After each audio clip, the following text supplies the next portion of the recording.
आज हम शुरू करने जा रहे हैं यूनिट नंबर 6 स्टाफिंग। प्लानिंग और ऑर्गेनाइजिंग करने के बाद जो most important function of management है वो है स्टाफिंग। स्टाफिंग में हम वेरियस पोस्ट जो ऑर्गेनाइजिंग स्ट्रक्चर के दौरान डिजाइन की गई थी, क्रिएट की गई थी, उन पोस्ट को स्टाफिंग के दौरान फिल किया जाता है, जिंदा किया जाता है, लाइव किया जाता है।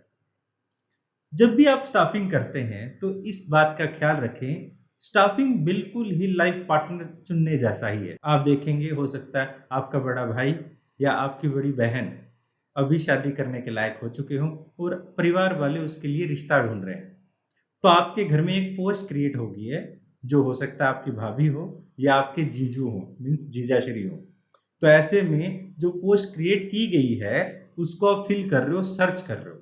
मैं स्टाफिंग का कंपैरिजन पार्टनर चुनने जैसा क्यों कर रहा हूँ, जिस तरह से एक पर्सन में, एक लाइफ पार्टनर में एक इंसान बहुत सारी खूबियां ढूंढता है, उसी तरह एक एम्प्लॉय में मालिक भी बहुत सारी खूबियां ढूंढता है। हो सकता है मालिक में खुद में ना हो, बट वो चाहता है उसके एम्प्लॉय में वो सारी खूबियां हो। जिस तरह से एक इंसान ये चाहता है कि मेरे पार्टनर में वो सारी खूबियां हो सकता है मुझ में खूबी ना हो। तो स्टाफिंग इंपॉर्टेंट क्यों हो जाता है? एक गलत मेंबर आपके घर में आ जाए तो आपके पूरे घर का माहौल बदल सकता है, रिश्ते खराब हो सकते हैं। उसी तरह, सिमिलरली उसी तरह स्टाफिंग में अगर एक गलत मेंबर को सिलेक्ट कर लिया जाए, ऑर्गेनाइजेशन में इंटर करवा दिया जाए, तो हो सकता है आपके पूरे ऑर्गेनाइजेशन का कायाकल्प हो जाए, मीन्स एनवायरमेंट ही चेंज हो जाए। तो इस वजह से स्टाफिंग की इंपॉर्टेंस बढ़ जाती है। प्लानिंग और ऑर्गेनाइजिंग में अगर आप कोई गलती कर देते हो, वो इतनी ज्यादा खतरनाक, हार्मफुल नहीं है जितने की स्टाफिंग के दौरान की गई गलती है। इसलिए स्टाफिंग आपके लिए बहुत ज्यादा जरूरी हो जाता है, क्योंकि राइट पर्सन राइट प्लेस पर होना बहुत ज्यादा जरूरी है। अब देखिए स्टाफिंग क्या है। आफ्टर हैविंग स्टडी और the first and second function, जो कि प्लानिंग एंड ऑर्गेनाइजिंग थे, इंपॉर्टेंट हो जाता है थर्ड फंक्शन को पढ़ना, जो है staffing. Under the organising structure various post are created to achieve the objective. हम अलग अलग पोस्ट क्रिएट करते हैं। जैसे मान लीजिए आप स्कूल में पढ़ते हैं, तो स्कूल में प्रिंसिपल है, फिर टीचर्स हैं, ठीक है, और उनके बाद आप स्टूडेंट्स हो। तो ये क्या है, अलग अलग पोस्ट है। तो आप यहाँ पोस्ट को फिल करते हो, कह सकते हैं पोस्ट कम्स अलाइव, मीन्स जो पोस्ट क्रिएट की गई थी ऑर्गेनाइजिंग स्ट्रक्चर के दौरान, अब उस पोस्ट को फिल किया जाएगा, एक पर्सन को बिठाया जाएगा, जिंदा इंसान को बिठाया जाएगा। तो हम कह सकते हैं post comes alive get achieved by staffing. तो इस तरह से हम क्या करते हैं, अपनी पोस्ट को लाइव करते हैं। In other word, all the post created in the organising and are meaningless unless they are staffed by the competent individual. जिंदगी में आप कितने ही रिश्ते देख क्यों ना लो, जब तक शादी नहीं हो जाती, शादी नहीं मानी जाती।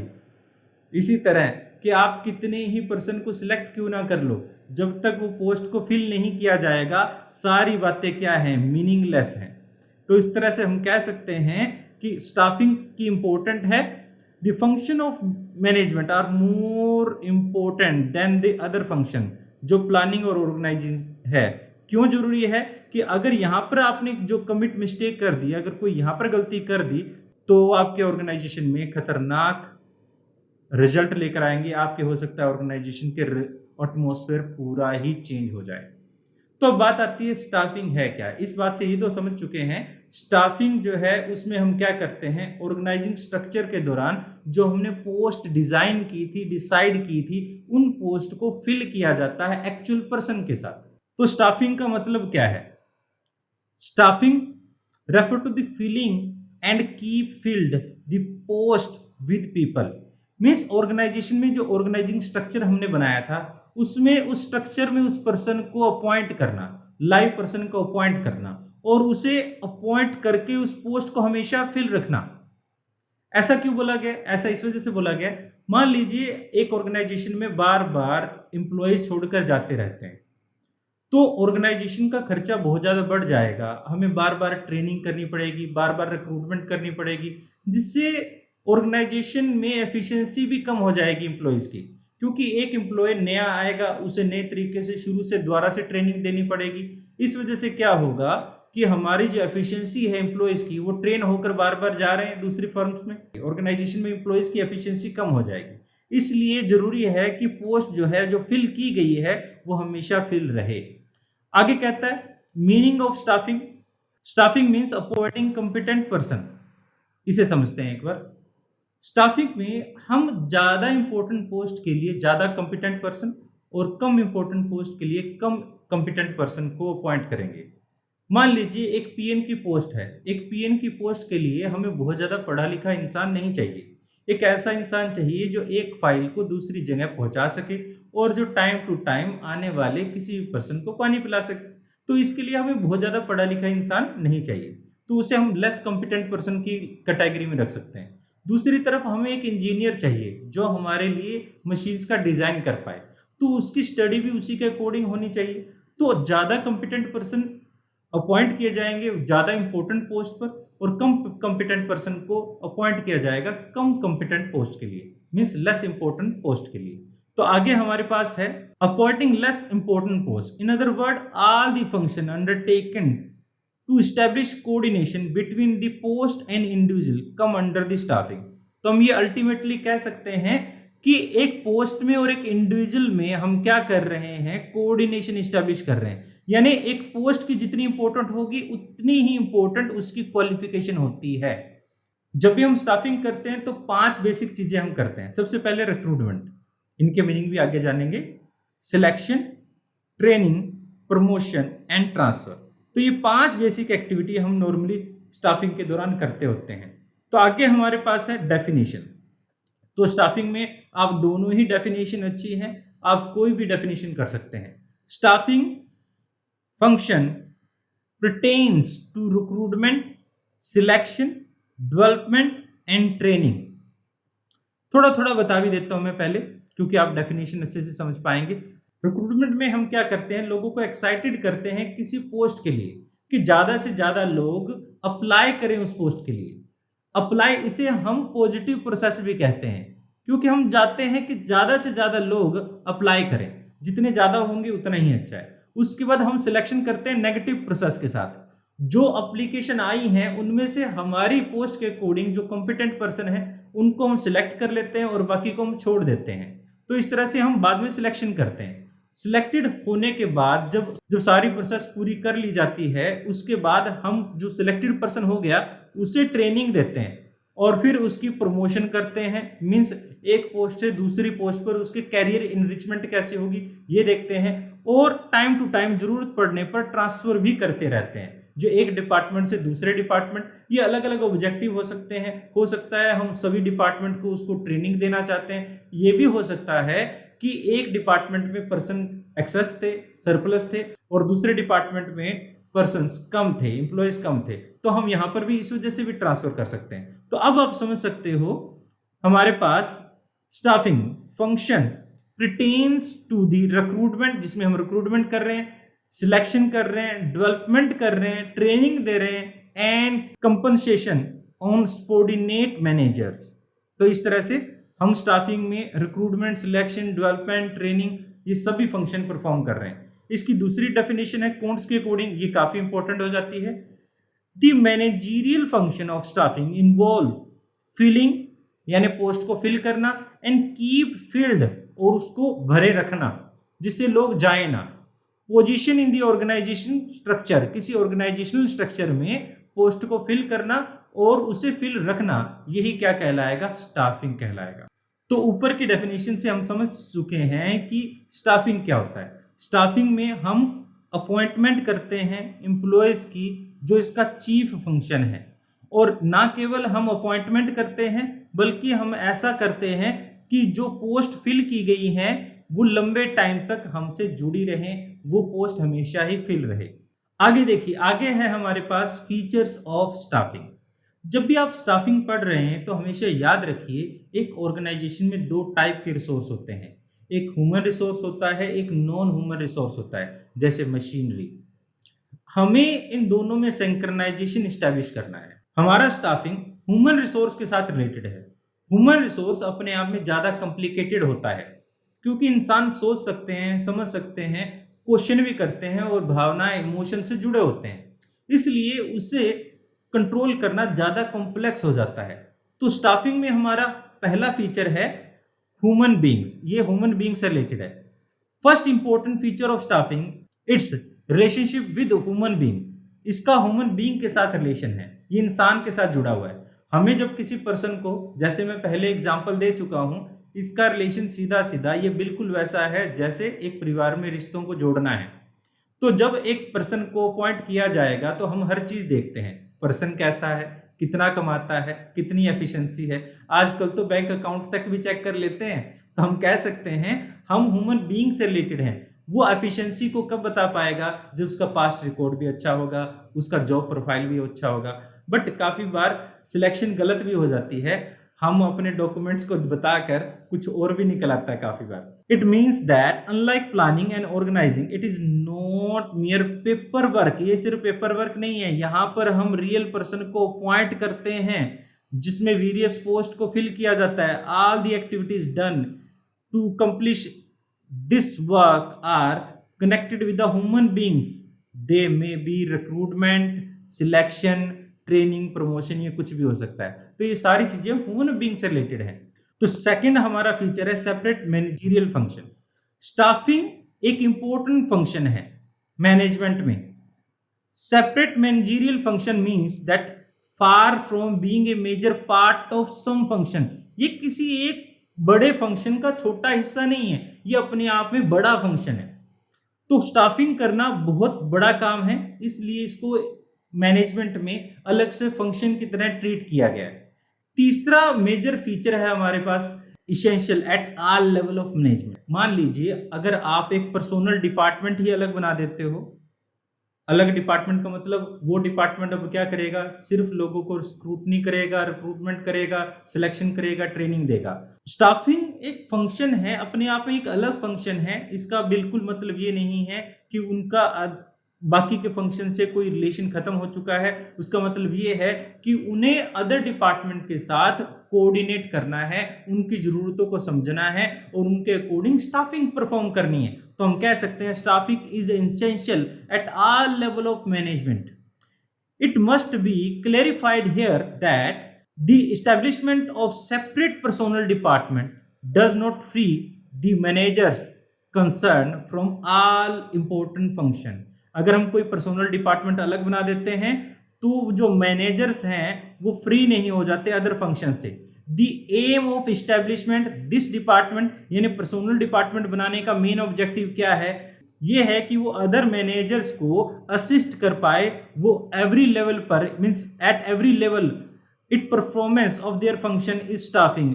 हर लेवल पर उनका काम क्या है, स्टाफिंग करना है, वो फ्री नहीं हुए हैं। जब हम प्लानिंग कर रहे हैं, प्लानिंग करने के लिए भी स्टाफिंग चाहिए, ऑर्गेनाइजिंग करने के लिए भी स्टाफिंग चाहिए। तो हर लेवल पर हमें क्या करना है, स्टाफिंग करनी है। फोर्थ फीचर है हमारे पास रिलेटेड टू सोशल रिस्पॉन्सिबिलिटी। एक ऑर्गेनाइजेशन समाज में काम करती है, समाज से पैसा कमाती है, वहीं के लोगों को एम्प्लॉयमेंट देती है, और एक इंसान सामाजिक प्राणी है। तो क्योंकि वो सामाजिक है तो वो समाज से हमेशा ही जुड़ा रहेगा। ऑर्गेनाइजेशन को स्टाफिंग करते वक्त ध्यान रखना चाहिए कि वो सोसाइटी के लिए क्या कर रही है। जब वो रिक्रूटमेंट कर रही है, सिलेक्शन कर रही है, प्रमोशन कर रही है, तो अपनी सोसाइटी का बहुत ही ज्यादा ख्याल रखे। फिफ्थ फीचर है हमारे पास effect of internal and external environment. Staffing की परफॉर्मेंस इफेक्टेड होती है इंटरनल एंड एक्सटर्नल इन्वायरमेंट से। यहां पर इंटरनल इन्वायरमेंट का मतलब है वो सारी पॉलिसीज जो एम्प्लॉयज पर अप्लाई होती है, जैसे promotion policy, transfer policy etcetera. ये पॉलिसी का ही मैटर है कि एक वैकेंट पोस्ट को किस तरह से फिल किया जाएगा। हो सकता है कि यहाँ पर प्रमोशन के द्वारा किया जाए। अगर प्रमोशन के द्वारा किया जाता है, प्रमोशन का मतलब ये है कि एक लोअर पर्सन को अपॉर्चुनिटी दी जाती है कि यहाँ पर वो अपने से हाई पोस्ट पर ज्वाइन कर सकता है, and the people from outsider will be appointed only a lower post, और एक लोअर पोस्ट पे ही बाहर के पर्सन को अपॉइंट किया जाएगा। इस तरह से जो एम्प्लॉयज हैं वो मोटिवेटेड रहते हैं, किसी के जाने के बाद उनको प्रमोशन दिखाई देती है, अपनी लाइफ में इनरिचमेंट नजर आता है, जॉब सेटिस्फेक्शन ज्यादा हो जाती है। In this way the internal policy of the organisation does affect the function of the staffing, staffing के ऊपर डायरेक्ट इफेक्ट करती है। दूसरी तरफ एक्सटर्नल एनवायरनमेंट है हमारे पास गवर्नमेंट की policies and the educational environment, कि लोग किस तरह से पढ़ रहे हैं, एजुकेशन फैसिलिटीज कैसी है, एजुकेशन सिस्टम कैसा है। It can be the policy of government that in particular enterprise employees should be recruited only through out employment exchange. ये भी हो सकता है कि एम्प्लॉयमेंट एक्सचेंज के द्वारा किसी स्पेसिफिक टाइप की पोस्ट को फिल किया जाएगा। एजुकेशनल इंस्टीट्यूट भी हेल्प कर सकते हैं एम्प्लॉयज ऑर्गेनाइजेशन को कैंपस ट्रेनिंग देकर। By this way external environment भी हमारे स्टाफिंग फंक्शन को इफेक्ट करता है। तो ये थे हमारे फीचर्स ऑफ स्टाफिंग। अब हम करते हैं इंपॉर्टेंस ऑफ स्टाफिंग। नारायणा मूर्ति इन्फोसिस के चेयरपर्सन रहे, उनकी एक बहुत ही खूबसूरत स्टेटमेंट है। वो कहते हैं हमारी एक एसेट डेली शाम को हमारा डोर क्रॉस करती है ऑर्गेनाइजेशन का, हम ये इंश्योर करते हैं कि वो डेली वापस आ जाए, और वो एसेट है ह्यूमन रिसोर्स। देखिए, किसी ऑर्गेनाइजेशन को बनाने में सिर्फ एक पर्सन का हाथ नहीं होता जो सीईओ है। ऐसा नहीं है कि मुकेश धीरूभाई अंबानी की वजह से रिलायंस इंडस्ट्री इतनी बड़ी बनी है। हर एम्प्लॉय ने बहुत ही मेहनत की है, तो ह्यूमन रिसोर्स ने बहुत ही बड़ा रोल प्ले किया है। अगर ह्यूमन रिसोर्स अच्छे से अपना काम ना करे, हर एम्प्लॉय अपना काम अच्छे से ना करे, तो कोई एक ऑर्गेनाइजेशन बड़ी नहीं हो सकती।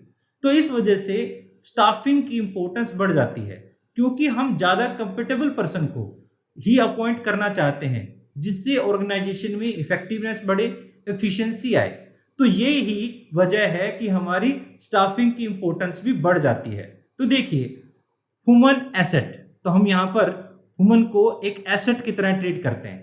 ए business has many assets like furniture, building etcetera. There are show the balance sheet, जो बैलेंस शीट में दिखाई देती है।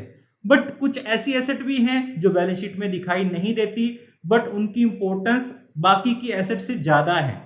हम कह सकते हैं apart from the aforestated resources, business has one more important asset, जो हमारा क्या है, मैन पावर। मैन पावर हमारे लिए एक एसेट है।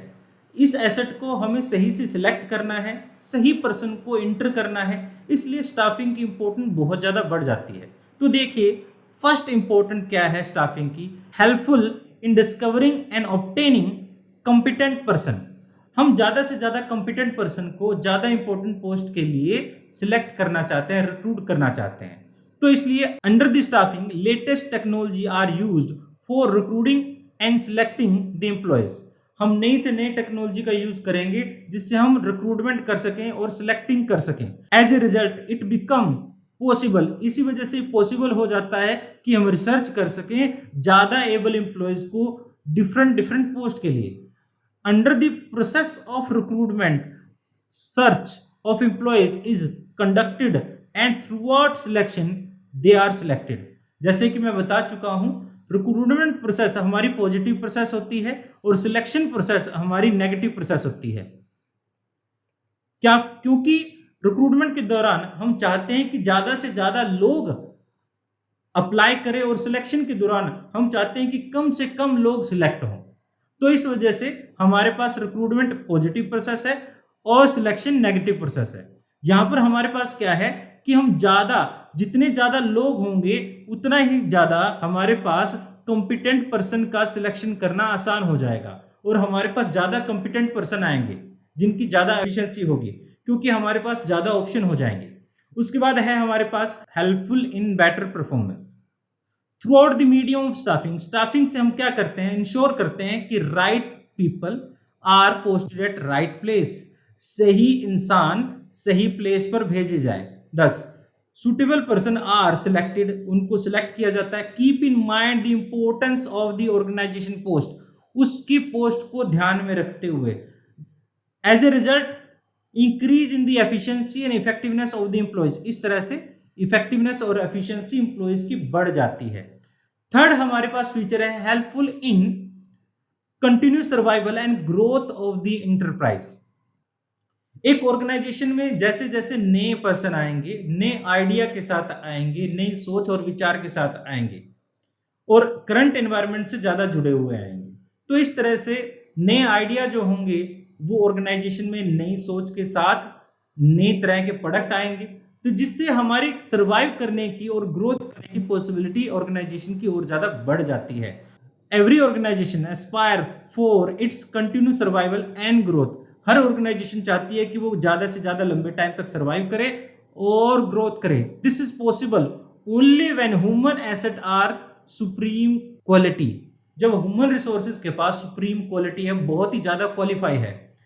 This aspiration of the enterprises can be fulfilled through out staffing. और इस एस्पिरेशन को हम स्टाफिंग के साथ ही फुलफिल कर सकते हैं। Under this continue planning is done. इसके तहत हम कंटिन्यू प्लानिंग करते हैं जिससे हमारे मैनेजमेंट को डेवलप किया जा सके और उनको कंटिन्यू जो फेस करते हैं कॉन्टीजेंट कॉम्प्लेक्सिटी, इस तरह से हम जो कॉन्टीजेंट कॉम्प्लेक्सिटी है उसको ध्यान में रखते हुए हमारे स्टाफिंग को टाइम टू टाइम डेवलप भी कर सकते हैं। दिस मैनेजमेंट डू प्लानिंग, और इसके लिए हमें प्लानिंग करनी पड़ेगी कि उनको ऑर्गेनाइजेशन में हम हमारे ह्यूमन रिसोर्स को सर्वाइव करने के लिए इंश्योर करते रहें। इसलिए भी स्टाफिंग की इंपॉर्टेंस बढ़ जाती है। आगे हमारे पास optimum utilisation of human resources.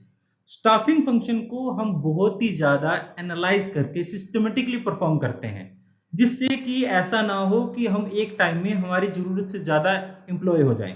अगर जरूरत से ज्यादा एम्प्लॉय हो जाएंगे तो हम उनको इफेक्टिवली यूटिलाइज नहीं कर पाएंगे। तो जिस वजह से हम हमेशा ख्याल रखते हैं, हम सिस्टमेटिकली परफॉर्म करते हैं, जिससे हम क्या करते हैं कि हमारे पास जितने भी एम्प्लॉयज हैं उनको हम ऑप्टिमम यूटिलाइजेशन करें। दूसरी तरफ एक एम्प्लॉय को राइट पर्सन को राइट टाइम पर अवेलेबल करवा के हम हो सकने वाली प्रॉब्लम को अवॉइड कर सकते हैं। इस वजह से हमारी स्टाफिंग की इंपॉर्टेंस बढ़ जाती है, क्योंकि यह हम करना चाहते हैं optimum utilisation of human resources. Last हमारे पास इंपॉर्टेंस है helpful in improving job satisfaction and morale of the employees. Under staffing by studying human behaviour their preference of the type of environment. Means हम यहाँ पर human behaviour को study करते हैं और यहाँ जानने की कोशिश करते हैं कि लोग किस बात को ज़्यादा इंपॉर्टेंस देते हैं। वो प्रमोशन पॉलिसी को, training recruitment policy can be known. वो जानना चाहते हैं कि ट्रेनिंग प्रमोशन पॉलिसी कैसी है और एनवायरनमेंट कैसा है। An effort is made to provide them with all the desired facility. एक एफर्ट किया जाता है कि हम अपने एम्प्लॉयज को हर प्रकार की फैसिलिटी दें, जिससे कि उनका टर्नओवर जो है कम हो जाएगा और उनको जॉब सेटिस्फेक्शन ज़्यादा होगी और उससे मोराल भी उनका बढ़ जाएगा। इन सभी इंपॉर्टेंस के साथ स्टाफिंग की इंपॉर्टेंस बहुत ज़्यादा फंक्शंस ऑफ मैनेजमेंट में बढ़ जाती है। तो हम कह सकते हैं, कंक्लूजन ये निकलता है, जहां पर हमारे पास ऊपर दिए गए सभी फीचर्स और इंपॉर्टेंस के साथ हमारा ह्यूमन रिसोर्स जो है वो एक ऑर्गेनाइजेशन की सक्सेस के लिए बहुत ज़्यादा जरूरी है। It is more important then physical resources. Machinery से ज़्यादा इंपॉर्टेंट ये रहता है। स्टाफिंग है सिग्निफिकेंट रोल। तो स्टाफिंग का एक बहुत ही इंपॉर्टेंट रोल है किसी भी ऑर्गेनाइजेशन को और ज़्यादा बेहतर बनाने के लिए, उसके लोगों को फोकस रखने के लिए, एक ऑर्गेनाइजेशन के ऑब्जेक्टिव को अचीव करने के लिए। तो ये थे हमारे पास स्टाफिंग, उसके फीचर्स एंड इंपॉर्टेंस। फिर मिलते हैं किसी नेक्स्ट वीडियो में। Thank you for watching.